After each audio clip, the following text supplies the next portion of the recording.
John, and it's our understanding that she is resisting the proposed deal. What do we know? Hi, Sherry. So we don't know a great deal at the moment. Dow Jones is reporting that those conversations are ongoing. So far, Ms. Meng, according to the report, has resisted an agreement to admit to wrongdoing because she believes she did nothing wrong.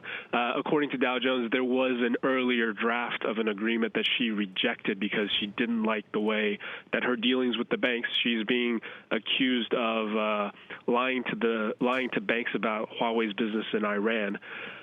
She refused to agree to that deal because she didn't like the way her interactions with the banks were described. Right, so this comes at a time where we're getting increasing pressure, right, from Washington, I should say, onto Beijing's big companies. What other implications are there, depending on how this plays out, for the broader relationship and some of these other companies?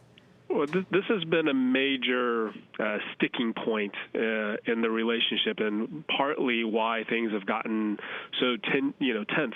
So 2 years ago, when she was arrested, it was in the middle of these trade talks. There was some discussion that it could derail those talks. If this is resolved, it could potentially sort of open up a pathway for an improvement in the relationship. Talking about that relationship, well, the Pentagon just adding 4 more Chinese companies to a list of firms that it says are owned or controlled by China's military, so that won't help. No, we've seen a number of moves by the Trump administration in its waning days, this being the latest. Of course, the administration added about 30 companies earlier to this list of companies that are associated with the People's Liberation Army.